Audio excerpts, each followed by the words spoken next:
Bismillahirrahmanirrahim. Assalamualaikum warahmatullahi wabarakatuh. Nawaitu ta'allum wa ta'lim wa tadhakkura wa tadhkira wa nafa'al intifa'u lifada wal istifada wal hasalata masuk kitabillahi wa sunnati rasulih ibtigha'a wajillah qurbihi wa sawabihi ila hadrati sayyidina wa syafi'ina rasulillah Muhammad bin Abdullah sallam wa sanila ruhil imam hujjatul islam Abi Hamid Muhammad bin Ahmad al-Ghazali wa ila ruhil Husain bin Abdullah bin Al-Syatiri wa ila arwahi walidina walidikum wa amwatina wa amwatikum wa amwatil muslimin ammah wa man ammara hadzal masjid sabiqan wa lahiqan wa man tasaddaqa fihi wa man abadallaha fihi inna allaha taghashahum birahmah wal maghfirah wa yaskinhumul jannah wa yakhtim lana wa lakum bil husna fi khairin wa lutfin wa afiyah wa ila hadratin nabi Muhammad sallallahu alaihi wasallam. Al-Fatihah. Bismillahirrahmanirrahim.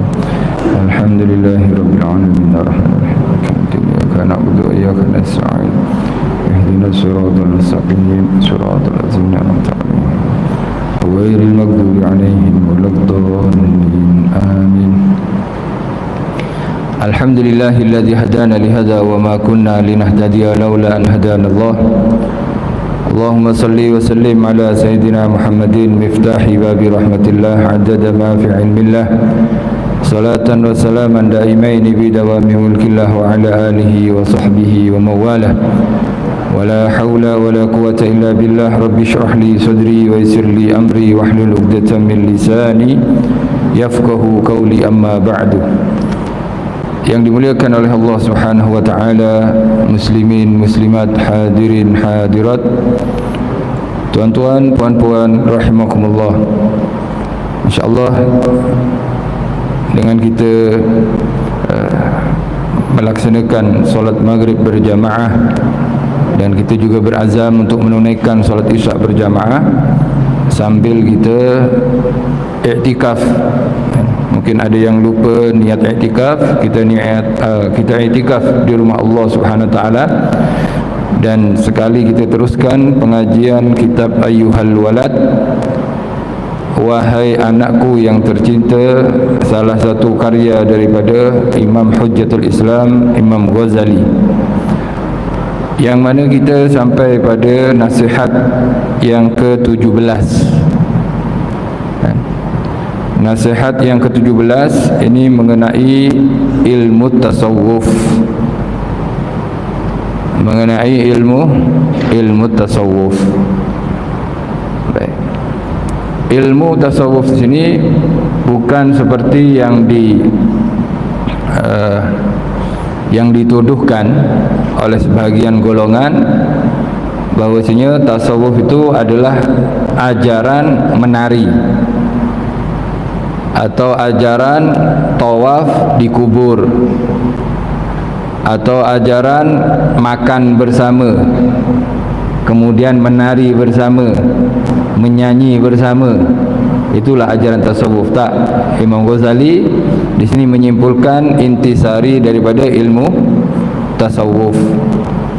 Maksud daripada tasawuf adalah berakhlak dengan akhlak Nabi, dengan akhlak yang dibawa oleh Rasulullah sallallahu alaihi wasallam. Bahkan para ulama mengatakan, salah satunya Al-Imam As-Suyuti mengatakan, wa huwa, dan itu tasawuf, an yatakhallaqa bi mahasinil akhlak. Orang yang mengaku bertasawuf adalah dia berakhlak dengan akhlak-akhlak yang baik yang telah diajarkan oleh Rasulullah sallallahu alaihi wasallam. Jadi kalau ada orang mengaku tasawuf, akhlaknya bercanggah, akhlaknya bertentangan dengan Nabi, ini tasawufnya palsu. Sebab orang yang tasawuf itu akhlaknya seperti Nabi. Apa akhlak Nabi yang diajarkan oleh Allah?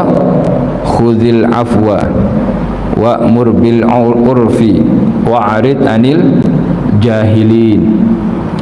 Khudhil afwa, ambillah ya Muhammad kemaafan. Akhlak Nabi ni, orang tasawuf berakhlak seperti ini. Khudhil afwa, bila ada orang menyakitimu ya Muhammad, ambil kemaafan. Jangan ambil dendam, jangan ambil membalas, tapi ambillah kemaafan. Orang mengaku tasawuf sukar nak memaafkan, itu mengaku saja, itu palsu nanti. Wa'mur bil urfi, perintahkan kan? Perintahkanlah kamu pada perkara-perkara kebaikan. Wa'rid anil jahilin, dan berpalinglah kamu daripada orang-orang jahil. Orang-orang jahil tak payah layan.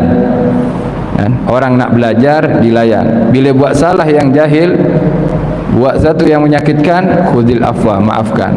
Rasulullah sallallahu alaihi wasallam ketika ayat ini turun bertanya kepada Jibril alaihissalam, apa maksud daripada kalimat khudil afwa wa'mur bil urfi wa'rid anil jahilin ya Jibril? Kata Jibril, ya Muhammad, saya pun tak tahu. Wa as'aluhul alima, aku akan tanya zat yang maha mengetahui, Allah Subhanahu wa taala. Akhirnya selepas Jibril bertanyakan mengenai arti daripada ayat tersebut, katakan fasil mangkotoak, sambunglah orang yang memutus tali persaudaraan, tali persahabatan, tali perkawanan. Orang-orang yang nak memutus silaturahim, sambung ya Muhammad, jangan buat jahat kepada mereka, buat baik ya. Wa tasaffah bil musii, dan maafkan orang-orang yang buat jahat kepadamu. Dan maafkan orang-orang yang buat jahat kepadamu. Yang ketiga, ajaklah orang-orang menuju hidayah Allah Subhanahu wa taala. Kalau akhlak seperti ini adalah akhlak Nabi. Orang bila dicaci, membalas mencaci, ini tak perlu ilmu sudah. Copy paste saja. Dia caci apa, saya tiru saja. Tapi kalau orang yang ada ilmu, tahu kadar itu ilmu, orang mencaci, tak perlu layan. Sebab kenapa? Bukan ajaran Nabi.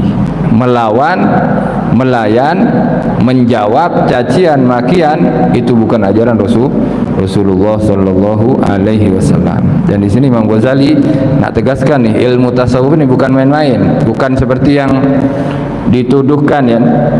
Tengok-tengok orang tasawuf ini, orang-orang sufi nih, ada gambar pusing-pusing di kubur, 7 pusingan katanya. Ini kat mana ni pusing-pusing kuburan ni?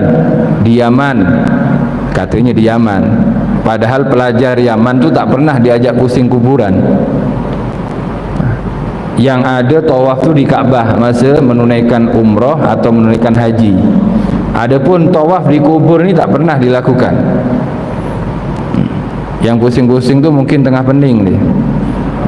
Wallahu a'lam digambar ya, kan manusia ni kan banyak jenis kan. Ya tak bolehlah kita katakan itu semua alirannya sesat. Aliran mana? Yaman semua sesat. Tengok ni, ya, tak bolehlah macam tu. Satu negara ini pasti ada yang baik, ada yang jahat, ada yang lurus, ada yang terpesong. Nauzubillah min dzalik. Kalau kita ambil yang pesong-pesong saja, ya sudah, kita akhirnya suudzon, memaki, membenci, dan tak ada kasih sayang dalam Islam akhirnya. Baik. Al-Imam Ghazali mengatakan, wahai anakku yang tercinta, ketahuilah bahwasanya ilmu tasawuf itu mempunyai 2 unsur. Bila ada seorang mengandungi dalam dirinya 2 unsur tersebut, maknanya dia telah bertasawuf. Boleh dinamakan dia orang sufi. Orang sufi. Tasawuf itu perbuatannya, sufi itu orangnya. Akhlak dengan akhlak mulia, akhlak dengan akhlak yang dibawa oleh anbiya dan rasul, itu tasawuf. Sedangkan orang yang mempraktikkan, melaksanakan akhlak tersebut, itu disebut sufi pelakunya. Seperti air, ni air apa nama? Air minum ni kan, mineral water ni. Ini air minum. Air minum. Yang meminum disebut peminum.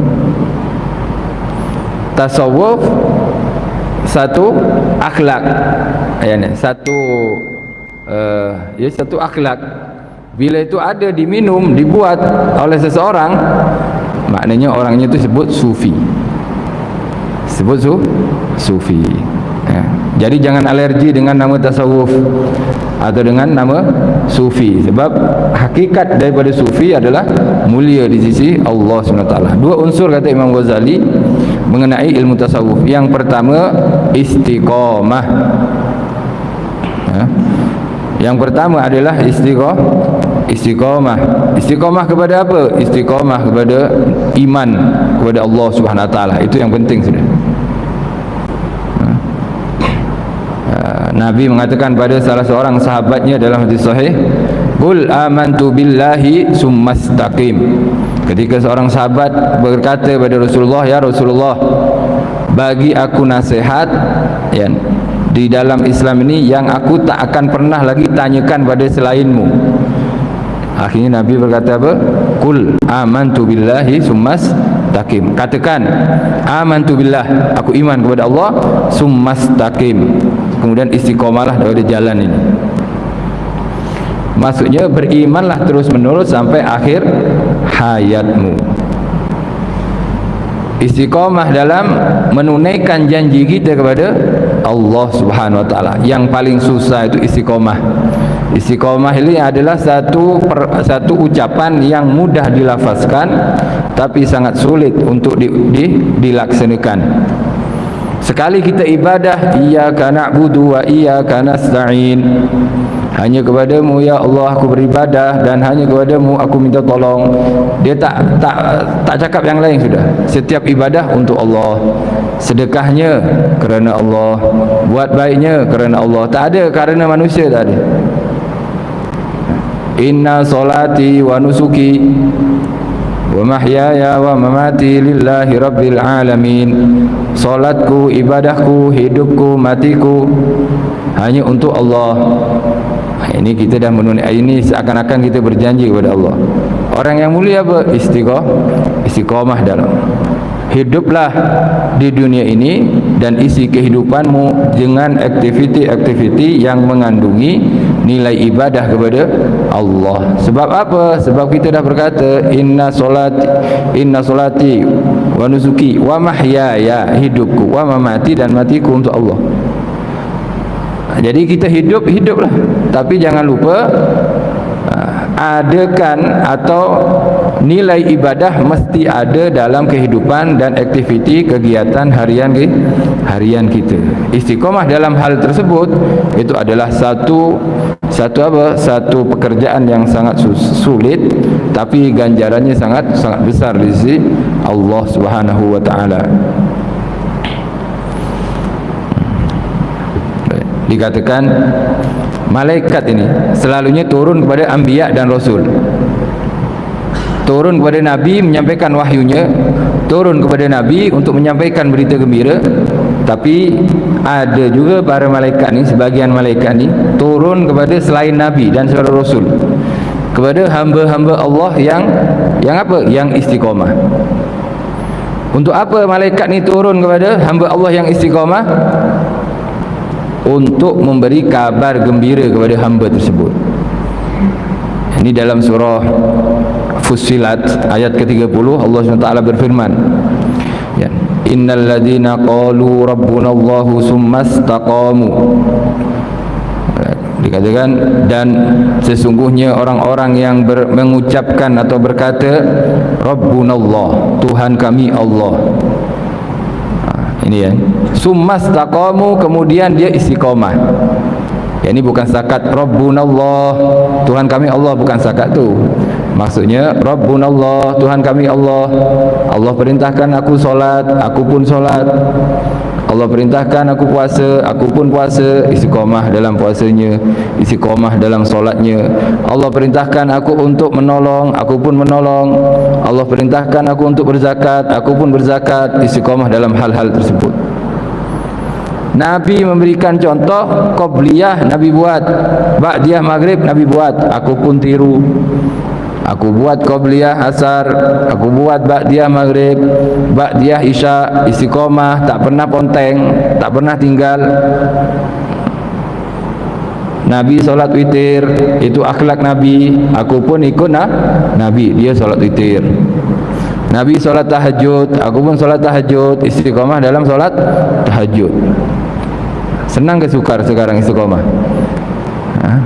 Kalau setakat cakap Rabbunallah atau Allah Rabbi senang. Tapi kalau dah kita praktikkan dengan akhlak Nabi, Nabi solat tahajud, dalam solatnya Nabi baca Quran, sebelum fajar Nabi baca Quran, Nabi solat witir.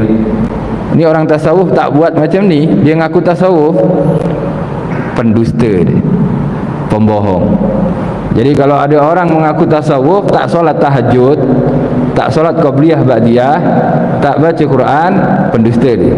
Setakat orang yang mengaku-ngaku saja.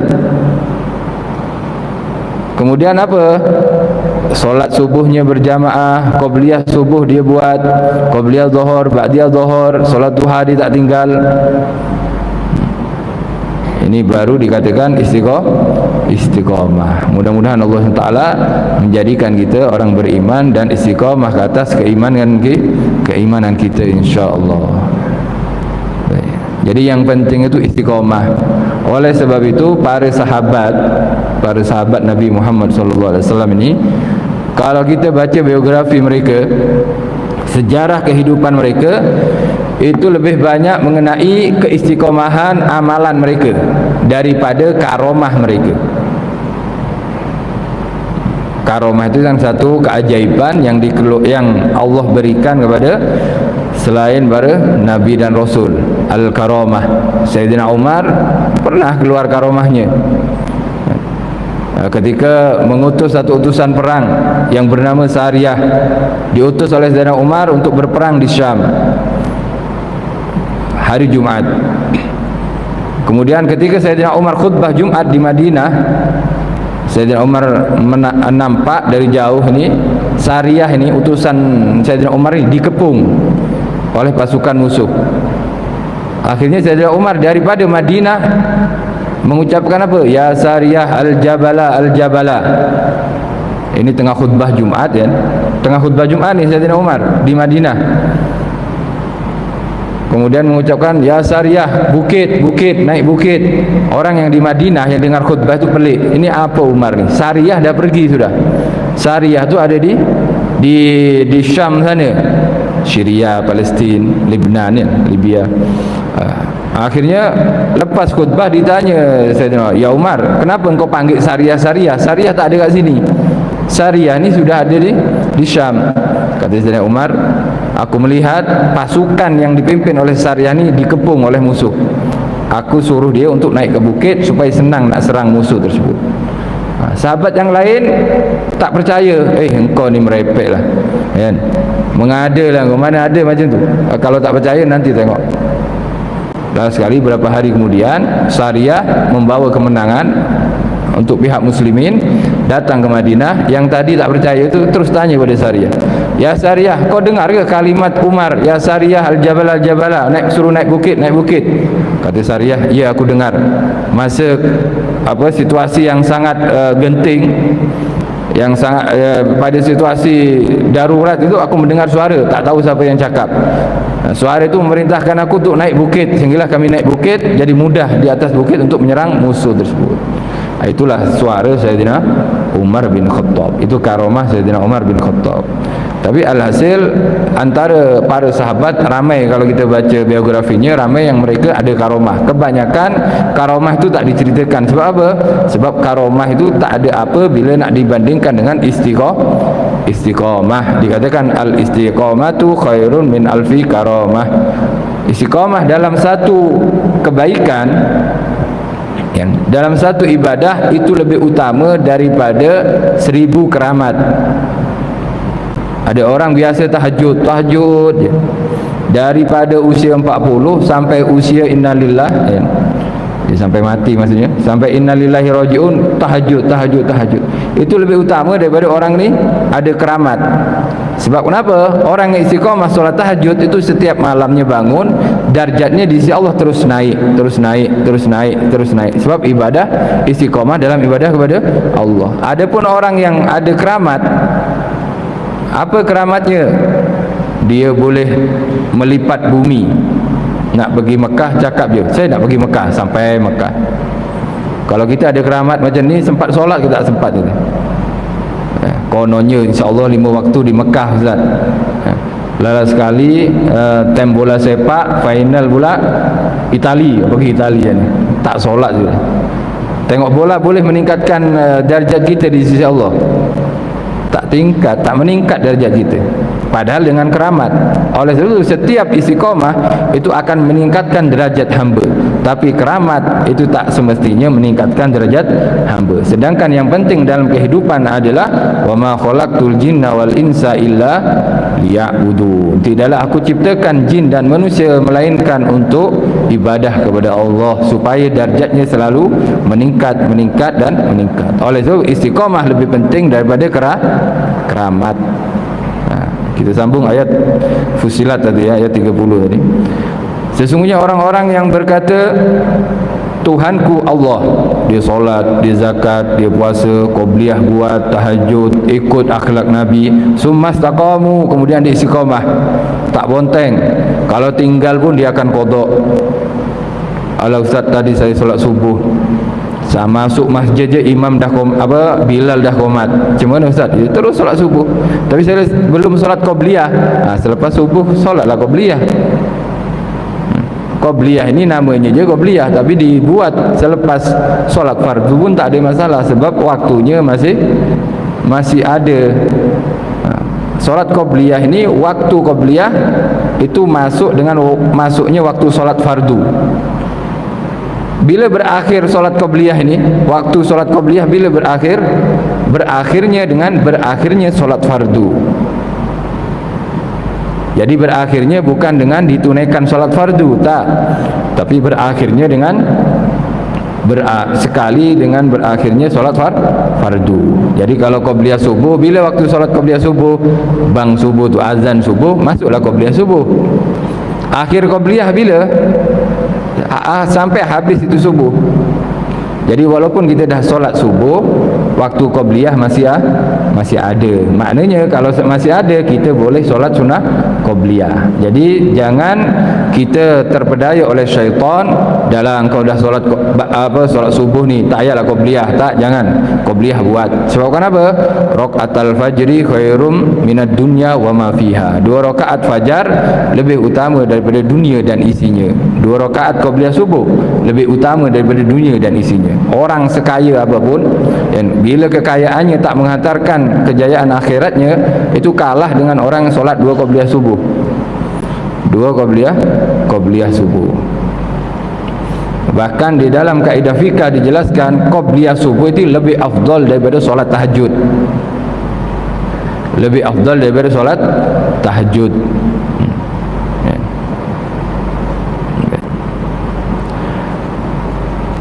Baik, kita teruskan ayat yang 30 mengenai istiqamah. Summastaqamu.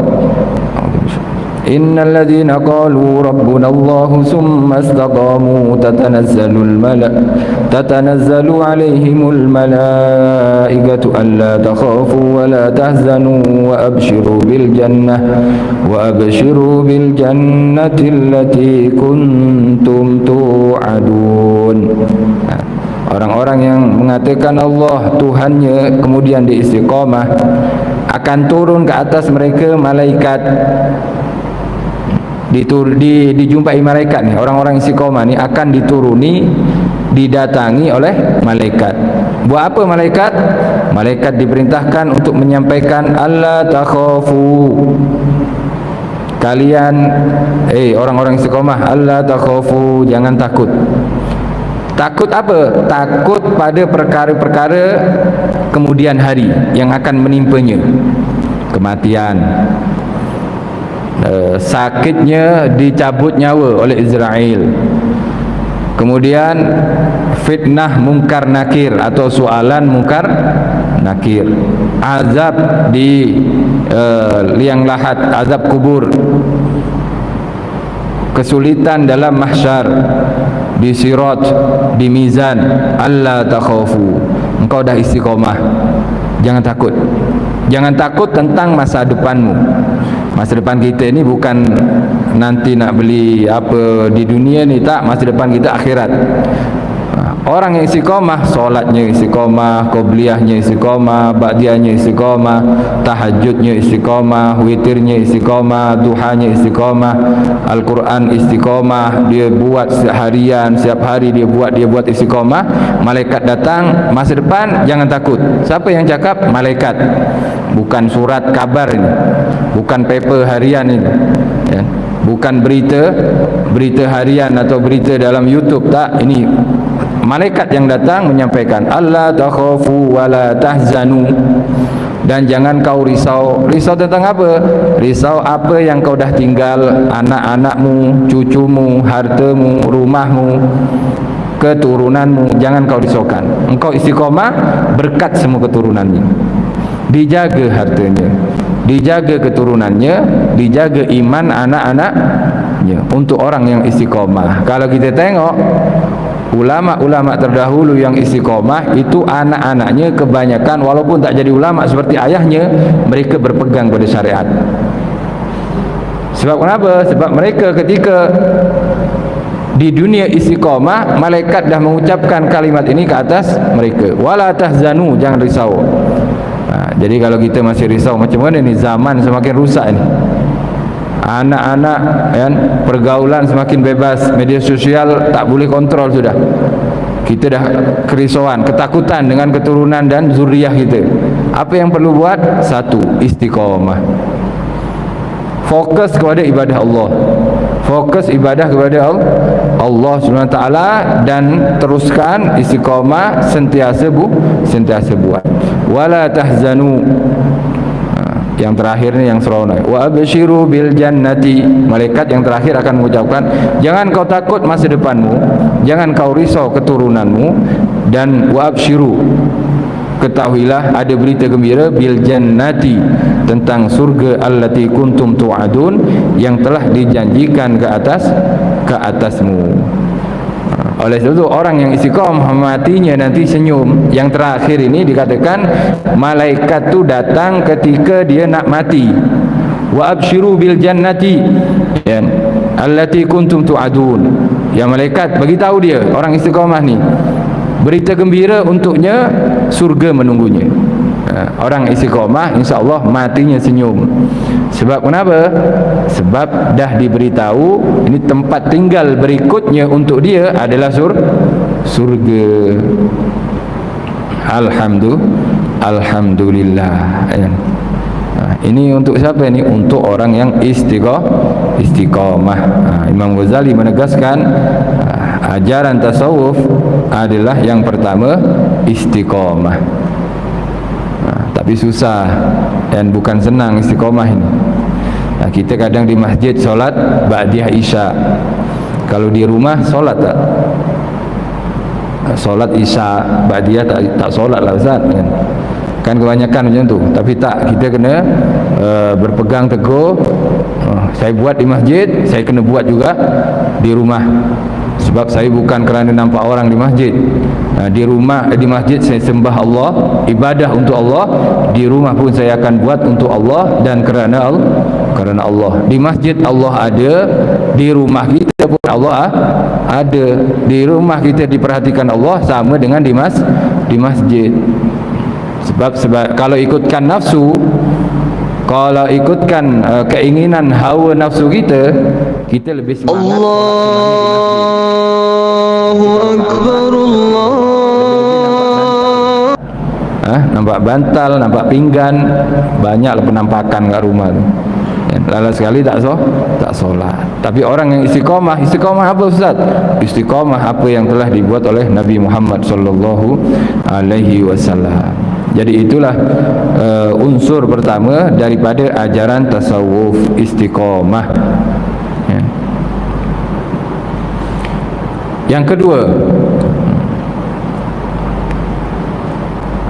Yang kedua adalah baik kelakuan dengan makhluk.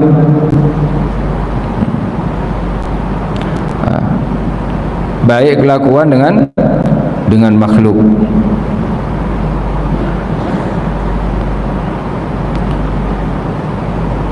Maksudnya ketika dia bersosial, jumpa kawan, jumpa saudara, akhlaknya baik. Ucapan ini ucapan tak kasar, lembut. Mulut tu tak jahat. Istiqamah dalam perkara tersebut. Ya.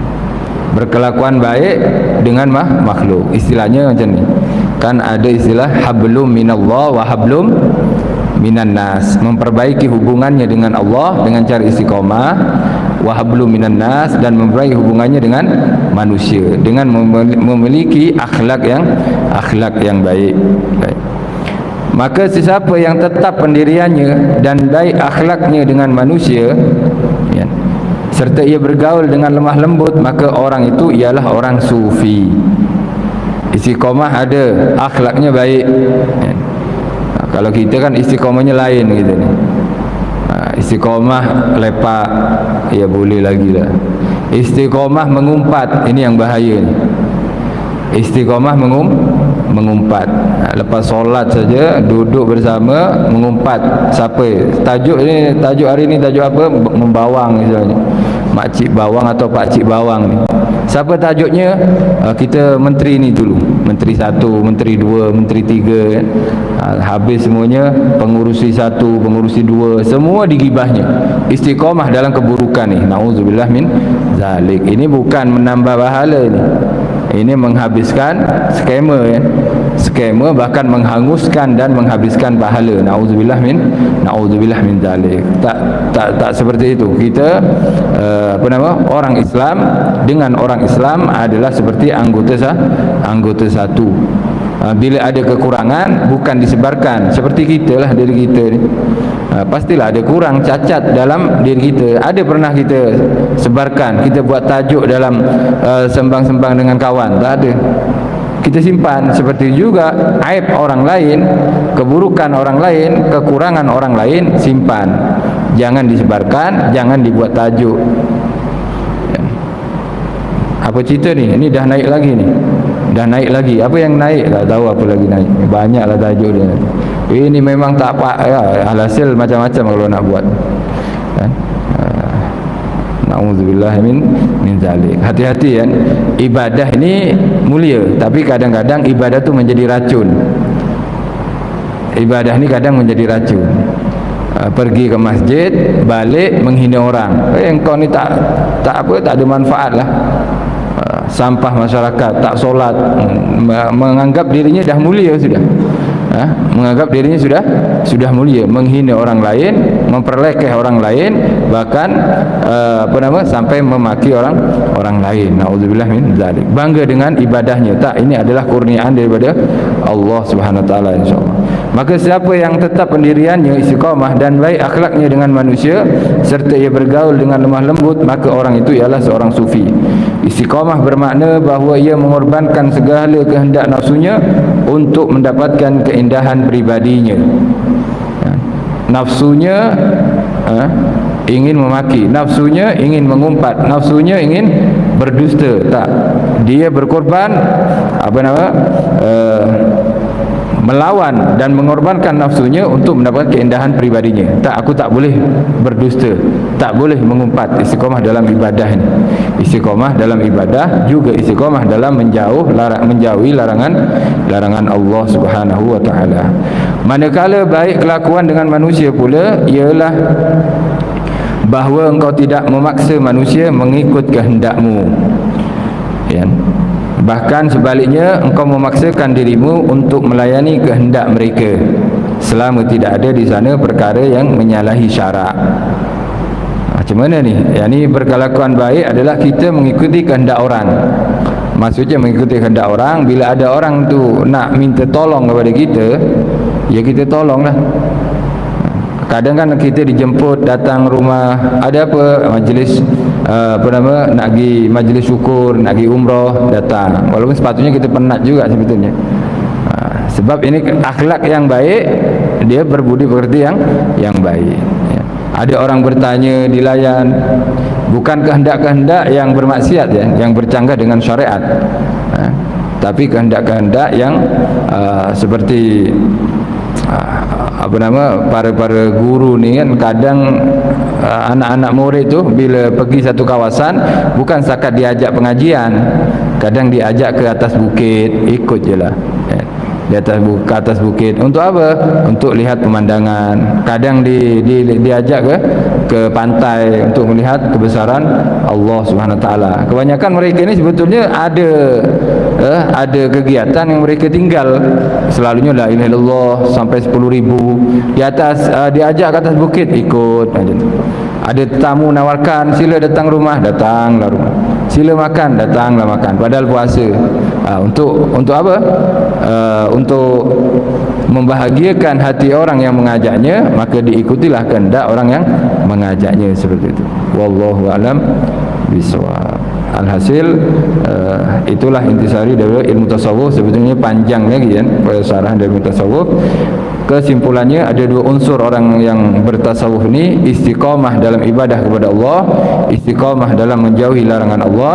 Yang kedua, akhlak dan budi pekertinya sesama manusianya adalah baik, bukan kurang ajar, suka maki, suka melagakan orang, suka memaki. Tak, orang yang istiqamah tak seperti itu. Orang istiqamah ucapannya selalu indah, sejuk dan lembut. Mudah-mudahan Allah SWT menjadikan kita hamba-hamba yang dipilih oleh Allah SWT, didatangi malaikat yang mengatakan kepada kita, jangan kau risau masa depanmu, jangan kau takut keturunanmu, bergembira bahawa surga tempatmu, sehingga yakni dengan cara dijadikan kita semuanya insya-Allah hamba-hamba yang istiqamah di jalan Allah Subhanahu Wa Taala. Bismillahirrahmanirrahim. Alhamdulillahirabbil alamin.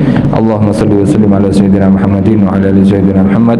Allahumma hdina bihudak waj'alna mimman yusari'u fi ridak wa la tuwallina waliyan siwak wa la taj'alna mimman khalafa amraka wa 'asak. Wa hasbunallahu ni'mal wakeel wa la haula wa la quwwata illa billahil aliyyil azim. Wa sallallahu ala sayyidina Muhammadin wa ala alihi wasallam. Alhamdulillahi rabbil alamin. Al-Fatihah.